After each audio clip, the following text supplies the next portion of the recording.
I have said this was the season that LeBron James missed the playoffs, and as good as he still is, one, a lot of people around the league feel like he's just not quite the same player.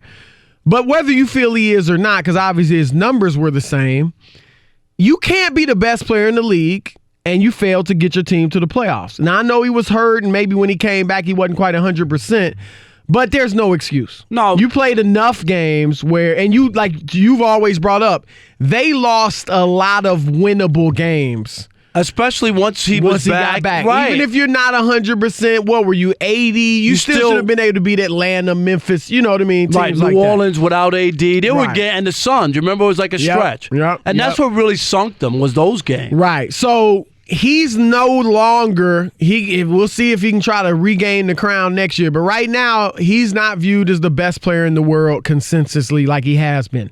It's open. And my point has been, you don't win the mythical title of best player in the world in the regular season. You do it in the playoffs, and we're watching, and I think a number of guys are vying for it. I think Kawhi Leonard is in the hunt.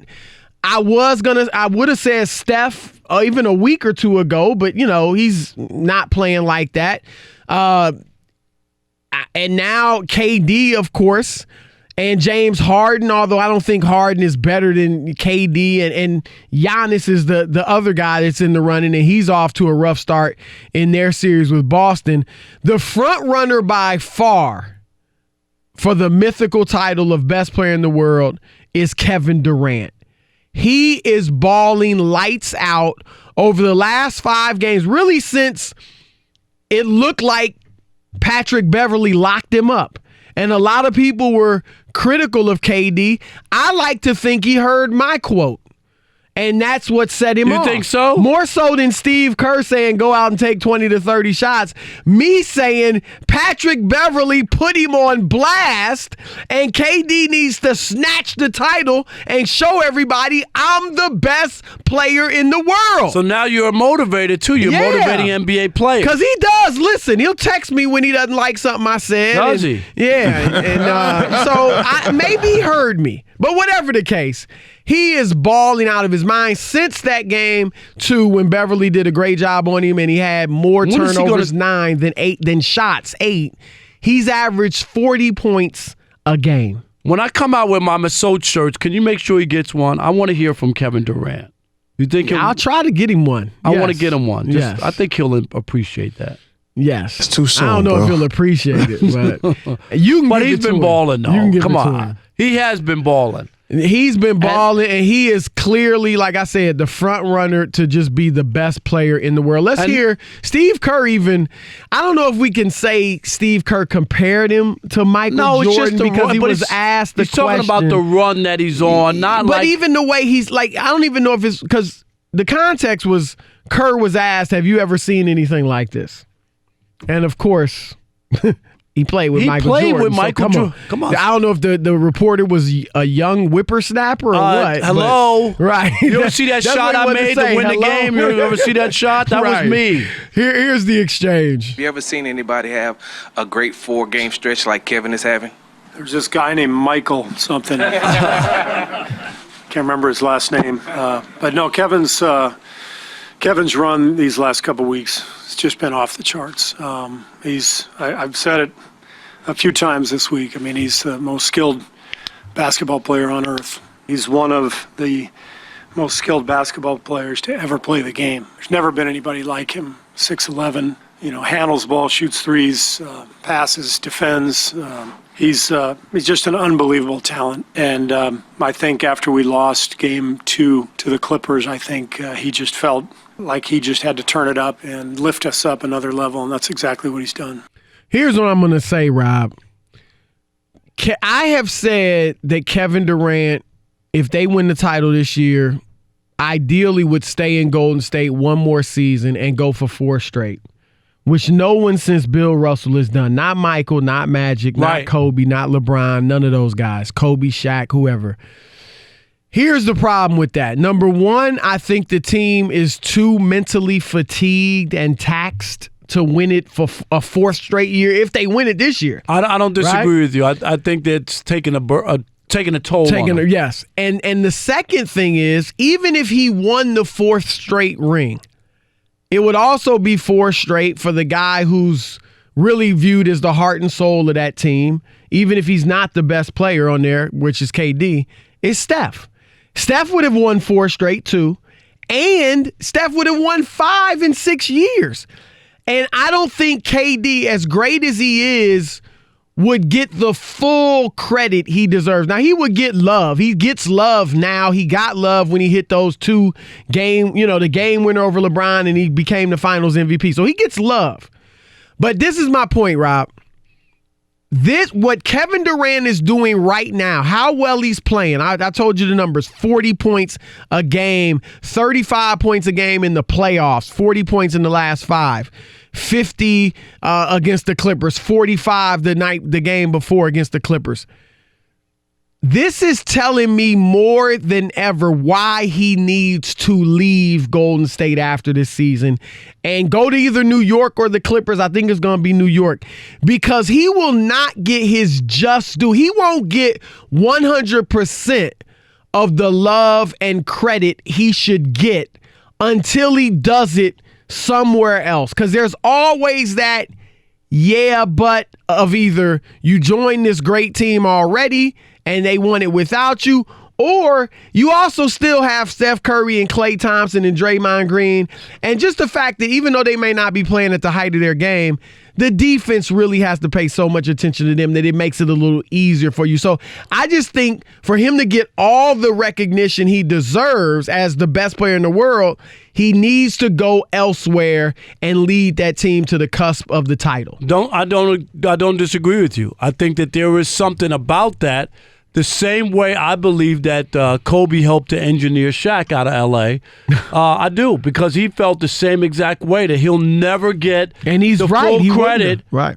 Had he just had those 3 championships with Shaq and he never won again, or he stayed with Shaq and maybe they won again or something and Shaq stayed, that would have been an issue for him. And I think it was Kobe realized, I got to do my own thing. Right. And once I do that, people can look at me and say, hey, I won championship too without Shaq. I think that's very important, the way people look at you, and I think that that's the case with Kevin Durant, only because they had won. Had they had never won before he got there, it would be totally different. No question. But because they had won and been to 2 in a row when he got there, changes everything. And as great as he is, look, Oklahoma was a great team, and we know they had the Warriors on the ropes, up 3-1. They choked. They were up 3-1. They choked. But they didn't deliver. And so even though we know how great Kevin Durant is, we have yet to see him deliver. He's the best player on this team, but they're so good and so talented that it's kind of hard to say he's leading them to the championship, because they have so much talent. And again, they did it without him.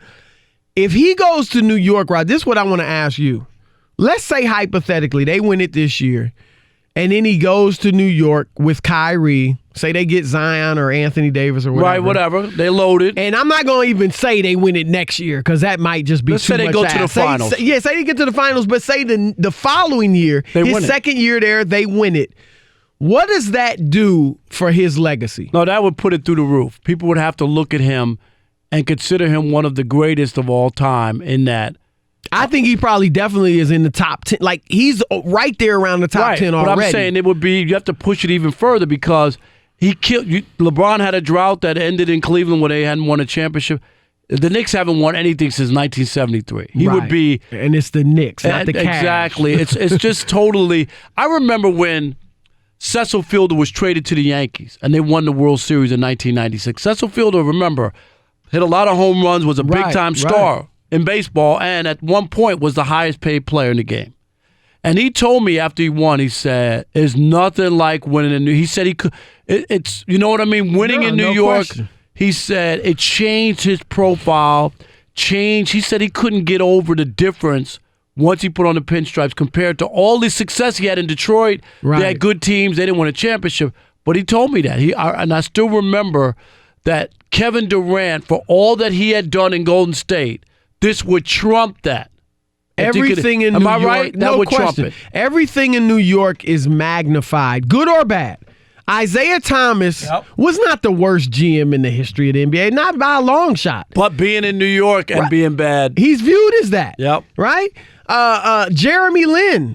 Remember Lin Sanity for a month or 2 months, however long it went on. If he had done that in Sacramento or Milwaukee, he wouldn't have even been on people's radar. He was on Sports Illustrated cover twice in like a week or 10 days. Like Michael Jordan was Within never a on. month. It was like twice. Right. Like it was unbelievable how quickly he. And then I knew it was all over because I went into a Dick's Sporting Goods store and all of his stuff was 75% off. So I knew it was all done. But it didn't last long. Let me ask you this. And keeping it within realistic things, because obviously you can say, well, he could win 4 more championships or whatever. But let's say he goes to New York, wins 1, maybe 2. Can he catch or surpass Kobe and or LeBron? Oh, I think so. I really do. Those guys are definitely within reach. Kobe for sure. We both have too. LeBron ranked ahead of Kobe, and I agree. Like he'll probably never be as iconic as LeBron because LeBron was a child prodigy and all that. And he put up the numbers and he lived up to the hype. But if this guy wins a few more championships, turn that around, and then LeBron's last 3 years are bad in LA. That's true. There's another part of it, Chris, where you. It's not that you take away what LeBron did, but it would diminish. You go, he came to L.A., boy, they were dogs. Say he made the playoffs only 2 out of the 4 times. They really didn't get anything going. Nobody else came to play with him. You go, and look at what KD went to the Knicks that were awful, and he turned it around and won a championship. Now, obviously, he has help. But it would say a lot about KD. No, and again, I don't think he can control a game, KD in his prime, the way LeBron did in his prime. But his basketball ability, I said it today on The Herd, and I know it's an overstatement. It's an overstatement. But it's what I can think to say about him. He's darn near like the perfect basketball player. Because he's 7 feet tall, he can shoot as well as he's one of maybe top 5-10 shooters of all time. He can handle the ball. Can beat anybody off the dribble, finish at the rim. You don't see players like that. Mid-range, defend. And he's a good passer. He's not LeBron James passing ability, but he can lead. He can run a team, pass the ball. Like there's nothing he can't do. I used to say it years ago. He is like a 7-foot version of Steph Curry. It doesn't shoot it quite as well, but he's close. And the dude is unstoppable. And if he goes to New York and wins, even with a Kyrie Irving, because everybody needs some help, it would just send his legacy through the roof. And I'm sure, to be honest, that's what his agent is telling him, because his agent is trying to sell him on New York. Right. Rich Kleiman, he's from New York. He's a Knicks fan. And it makes sense. He's telling him, dude, here's what you want to get to that next level. Here's what you do. Right. Because staying there, it's like he's not worn out his welcome. That's not the right term. He just doesn't get as much credit as he deserves. And at that point, like there's nothing left here for you. It's time to move on to the next town. And I think that his agent is really telling him what is right for him if he wants to. Now, if you just want to be comfortable, stay in Silicon Valley and do that whole thing and open up the new arena and the team starts to go the other way and just hanging out, get out while it's still good. I think it's better to leave on top. Yes. Like after a championship, then you stay for an extra year, you don't win it. Now it's, you know what I mean, the ship be sinking, as Michael Ray Richardson once said. I remember that. Does Kevin Durant need to leave Golden State to get the full 100% credit for just how good he is? Bye, Felicia. 1-800-99 on Fox. Let's start with GW. I'm sorry, 877-99 on Fox. What was I saying? What did I say? You know what? That's the number that Chris used to call in the old days. No. The 1-800. That's you. It's Magic City Monday. That's you. All right, let's go. Yeah, that's right. That was a 900 number, Chris. You blew it.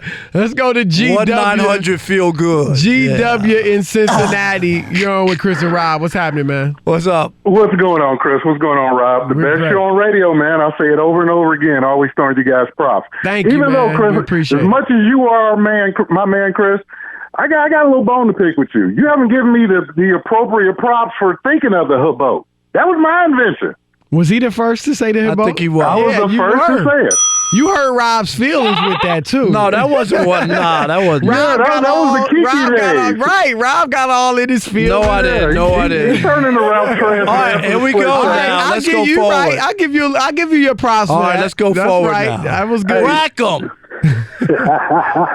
Let me say this, Chris. You're absolutely right. When you and Rob were talking, first of all, Kevin Durant is already in the top 10.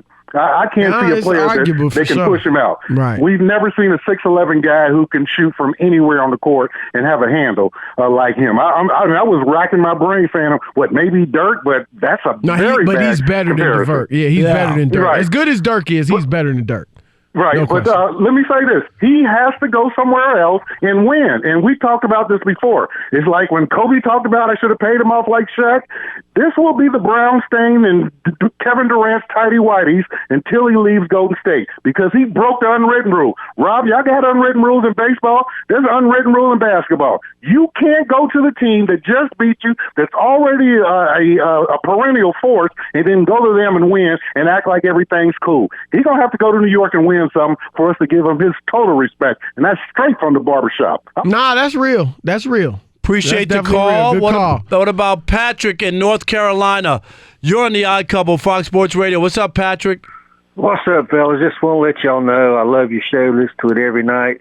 I really have nothing left to say. The fella in front of me just said everything I was going to say. No, go ahead. Hey, Patrick, though, but so you think that, and thanks for the kind words, Patrick. We really appreciate that. So you think KD should leave, too?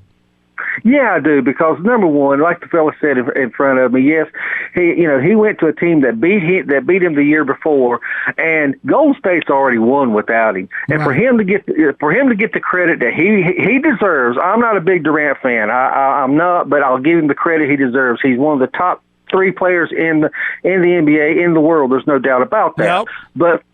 But for him to really get the credit that he wants and deserves, he needs to go to New York, to a place where has not won a title in God knows how long, and bring a title to that town, and that will give him the recognition and the credit that he needs and deserves. No doubt, Patrick. No, that's on the money. Let's go to Jason. Thanks for the call. In Florida. Jason, you're on with the Odd Couple. Hey, Chris and Rob, thanks for taking my call. No problem, buddy. Hey, Jason. Jason, where in Florida are you? Well, I used to live I'm in Vero Beach area. Okay. Okay. Nobody dissed Jordan for having weak competition in the finals. And they also didn't discredit him for, being on the greatest team of all time. So I think he should just stay in Golden State, get 5 in a row. I don't see how, that's going to really affect him. They're just going to look back at the championships and his individual statistics in the long run, really. There's a couple things. Number one, Jordan built that team. That's the difference. He was the architect of that team, the cornerstone of that team, whereas Durant went and joined. They had already been built, and they had already won, and Durant joined them. And, Jason, the Bulls hadn't won jack before Michael Jordan showed up. Right. They were a horrible franchise. They were a horrible franchise. So when you talk about that, Jordan built it, and remember, Scottie Pippen, nobody really knew he was going to be that kind of player. He came out of Central Arkansas. Right. And as good as Scottie Pippen was, I don't think he would have become what he did if he hadn't played with Jordan. It turned his whole fortunes around. And then beyond that, and I hear him if they could win 5, but they're not winning. I just don't. I think they're mentally taxed. If they get this one, that'll be huge. No doubt. I don't think it'd be that easy to get 5. All right, let's go to David in New Jersey. You're on the Odd Couple, Fox Sports Radio. What's up, David? Hey, good evening.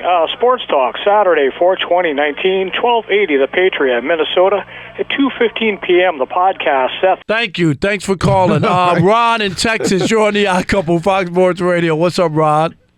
Hey, fellas. The second time caller. Love y'all show. Watch on TV, too. Thank you, bud.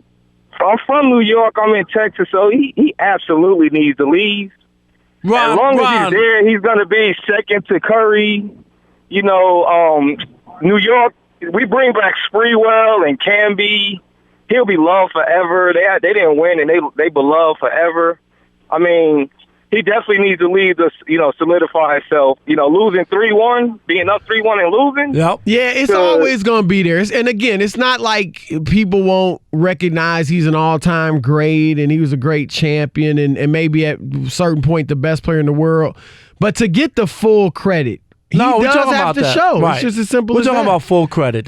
Not that there's no credit. He didn't have any. And a lot of ex-stars, we talked to Walt Frazier has come out on the record, and others have said on the record, off the record, there's a mental asterisk by his name. You know what's crazy is that Clyde didn't lose his gig when that happened. But you remember with the Clippers with... That's a great point. Think about that. That he could wind up going to New York, and he was critical of KD. That's a great point. Right? Yeah, and Bruce Bowen lost his job with the Clippers. Over the Kawhi stuff. Maybe part of it is that the Knicks, as bad as they've been, they still have that prestige of being the Knicks. And the Clippers are, they're viewed and Clyde is a legend in New York. You know that as a player and a broadcaster. Arguably the best Knick. Right. Him or Ewing, and he won and Ewing didn't. All right.